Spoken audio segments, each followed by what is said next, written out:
Jai Gurudev, day 20. It is not intended to indicate here any particular tantric sadhana because to throw light on these secret mysteries amounts to spreading gunpowder in children's playground. It has been the tradition that only a competent master should initiate a truly deserving student into the mysteries of this occult science. I know it by experience how dangerous it is both for teacher and the taught. I myself had bitter and fatal experiences in this respect.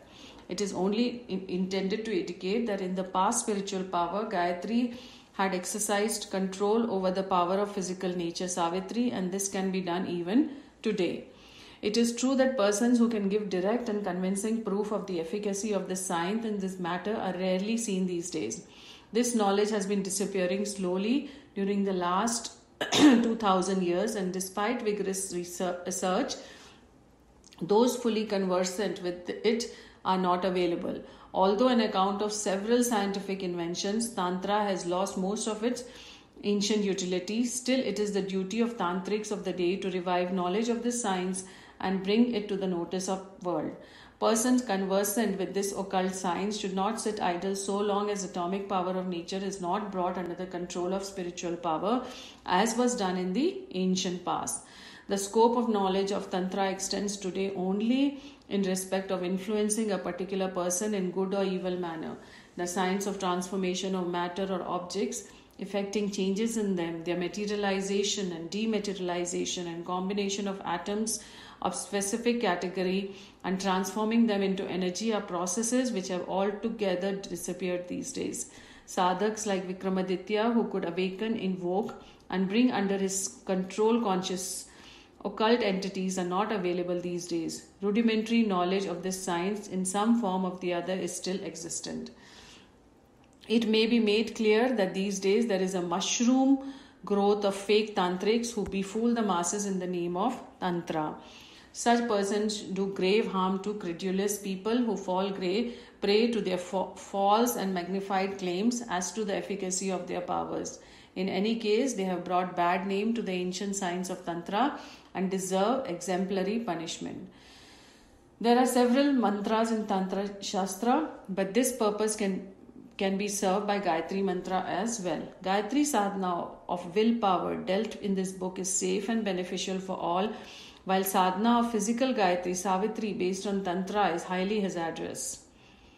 It is not proper to throw light on the secret aspect of Tantra Sadhana in the great interest of general public. Gayatri Tantra. Do not divulge this mantra to the disciple of any other person, especially one who is not devoted. If this is done, it may result in death. What has been stated above is indicative of the fact that Tantra is a secret sign and it is not desirable to indiscriminately disclose it to others. Tantric sadhanas are very difficult as picking up pearls from the bottom of an ocean. Divers risk their life and dive deep into the ocean and lay hand on pearls with great difficulty. But during this process, they have to encounter the dangerous creatures of the ocean. An acrobat displays his feats, attracts people, and earns praise. But if there is a mishap, one can imagine what would be his lot. Tantra amounts to waging war against nature and gaining victory over its powers. For this, extraordinary efforts are required, and their reactions are also quite extraordinary. When a stone is thrown in water, there is disturbance on the water surface. A tantric sadhak attracts nature by his secret sadhana to attain its hidden powers. Nature counteracts attack ferociously, and as such, sadhana is fraught with grave risk. When a gun is fired, there is a powerful back push and a terrible sound is produced. If the gunman is weak, he can fall flat on his back by the jerk and start trembling by its crashing sounds. Snakes are found near a sandalwood tree. Roses are surrounded by thorns. The stings of honeybees have to be faced for obtaining honey. Tantric sadhanas are also frightful pursuits which are full of frightful hazards. Had it not been so, anybody could have easily achieved those powers of occult. The pursuits of Tantra sadhana are as difficult as walking on the cutting edge of a sword, and for this one must possess educated initiative, courage, firmness, fearlessness, and patience. One can attain success only if he performs sadhana devotedly with a steady mind under the guidance of an experienced guide. It has been observed that some people perform tantric sadhana to subjugate some evil spirit, ghost, or devil. During the sadhana, they encounter dreadful scenes, and if they are overpowered by those evil spirits, they have to face consequences. Several such people fall seriously ill, some become mad, some even die. Tantra is a provocatively violent system which creates powerful vibration resulting in heat and excitement in the nature. In the summer, the temperature shoots up on account of terrible rays of the sun, giving rise to dust storms, tempest, and heat waves. Some people suffer from sunstroke, dust particles enter into the eyes of some persons, while others suffer from boils, pimples, ulcers, etc. Trees get uprooted and thatched roofs are blown away. In Tantra Sadhana also, similar violent disturbances are created and heat waves and dust storms of subtle types are encountered which create terrific vibrations in the human mind. Due to these vibrations, several dreadful entities like ghosts, devils, demons, etc. seem to appear from nowhere. If the sadhak lacks the knowledge of facing these scenes, smilingly he becomes awestruck and non-fussed and his life is endangered. Everyone cannot face such difficulties. It requires courage, mental background to do so. A man himself cannot decide whether or not he is capable of performing Tantra Sadhana. Just as a patient cannot treat himself, a student cannot learn all by himself. That is why an experienced guide is required to learn Tantric Sadhana. The guide examines the would-be student's mental background and decides which particular sadhana is useful for him. Tantra sadhanas are thus performed according to the tradition of teacher and taught. The guide or teacher, who is called Guru, strictly enjoins upon the student to keep this sadhana secret so that he may not be tempted to misuse it. If the power required by tantric sadhana is misused, it may create chaos and harm people. If a person gets money by gambling without doing hard work, he will not be able to utilize it wisely and purposefully. It is therefore kept quite secret, and any and every person is not entitled to perform this sadhana. The procedures of sadhana which have been described in Tantra books are not explicit and detailed. They mention the procedure and the result of sadhana is brief. For example, it has been mentioned that a person gets a male issue by offering pieces of wood or chonkar in yagya. If merely on the basis of such a description a person drops a huge bundle of chonkar wood in the fire, his purpose will not be fulfilled.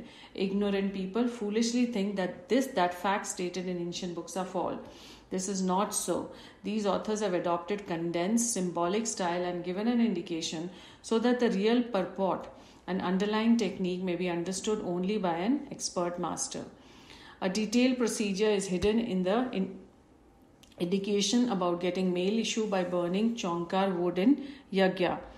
The mental background of the person, the time, procedure, materials and mantras by which yagya should be performed to enable a person to get a male issue are all matters which have been deliberately kept secret so that the incompetent person may not misuse the power. This suggestion has been made by way of indication so that in course of time people may totally forget it. It has been repeatedly stressed in Tantra books that the procedure of sadhana should be kept secret. At some places, the procedure prescribed appears to be quite simple, and ignorant people get confused and often misled. Gayatri has its rightist, Dakshin, as well as leftist, Vam method of worship. It incorporates yoga as well as Tantra. It leads not only to self-realization and God-realization, but also material achievement. It also helps in elimination of the evil. Gayatri Yoga is rightist method of sadhana which helps the purpose of self-realization. Gayatri Tantra is the leftist method, Van Marg, by which worldly objects could be obtained and evil persons or influences could be neutralized. It's an extremely secret method. In books relating to Gayatri Tantra, there is a symbolic description about achieving money, progeny, women, health, position, victory over enemies, sway over others by enchantment through tantric sadhana. It should, however, be kept in mind that a detailed procedure is to be followed and exactly prescribed performance of rituals is required, which has not been explicitly mentioned in the Tantra books. It can be learned only from experienced experts. Next topic is clarification about controversies and doubts in respect of Gayatri Sadhana. If a person carefully goes through all the information given in the books, there hardly remains any room of doubt. However, persons repeatedly raise questions on several aspects. It has therefore been considered expedient to devote a separate chapter to this.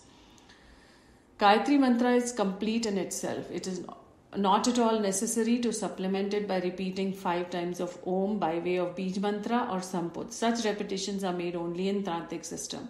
The common people should not be confused on this account. Every religion has preeminent mantra like Kalma in Islam, baptism in Christianity, Namonkar in Jainism, Om Mani Padme Hue in Tibetan. So also in Bharatiya Dharma there is one eminent mantra, it is the Gayatri Mantra. It is foolish to say that Brahma, Kshatriya, Vaishyas, Kayas, etc. have different versions of Gayatri Mantra prescribed for them. Such discrimination on the basis of high or low caste should not be allowed to enter into and pollute the spiritual sphere in which there is one true God, spirituality and knowledge. It cannot be held captive by casteism. Some people say that Gayatri Mantra, being a secret mantra, should only be whispered in the ear. This may apply to Tantric mantras but not to Gayatri Mantra. There is a provision that Ved Mantra should be chanted loudly in a musical accent. Whispering is done in seclusion in respect of conspiracies. There is nothing in Gayatri Mantra necessitating such secrecy. Several people say that when masculine words have been used in Gayatri, how can it be Gayatri Mata? It should be understood. Some people say that Gayatri Mantra, being a secret mantra, the divine power is all persuasive and formless and it is not gender specific. Both masculine and feminine words are used for fire, air, etc. The famous Sanskrit couplet, which is a prayer to God, says, "O God, you are a mother, you are a father. Tvameva Mata, Chapita Tvameva." Savita may be called masculine, but its power, Savitri, is feminine. These symbolic descriptions in the scriptures should not be dragged in the controversy of being male or female. In the same manner, one should not be under the influence that Gayatri is an individual entity with 1 mouth, 2 arms, or 5 mouths and 10 arms. Women have been given eminence and superiority over man, and hence Gayatri has been visualized in mother form. Kamandal and a book in Gayatri Mata's hand are symbolic of knowledge and science respectively. There is no living being in the world having 5 mouths and 10 arms. This is just symbolic. 5 mouths signifying Panchkoshas and 10 arms represent 10 characteristic features of Dharma. The symbol of Gayatri Mata sitting on a swan means that the sadhak should live a life of discriminating wisdom, purity and piety like the royal swan. It is said about the Rajhans, royal swan, that it has the wisdom to discriminate good from evil, to separate milk from water, to pick only pearls and leave the pebbles. It never eats worms and insects. These are characteristics of Rajhans. Ordinarily, swans live on insects, cannot separate milk or water, nor can it pick up pearls from the depth of the ocean. If there is a dispute on the basis of caste, only Kshatriya will win and the rest will lose. Gayatri has been perfected by Vishwamitra, who is a rishi. His descendants can advance arguments of their ancestral right and claim royalty. But such an argument would be nothing but childish. If a person living in India alone claimed the right in respect of Gayatri, what will happen to those Indians who have accepted citizenship of other countries? If Gayatri is regarded only for Hindus, a ban will have to be imposed on those scientists who are conducting research in this respect in foreign countries. In fact, in this age of rationalization, it is ridiculous to talk such absurdities. Similarly, no blanket ban can be imposed that those who put on Yagyopavit can only perform Gayatri Jap.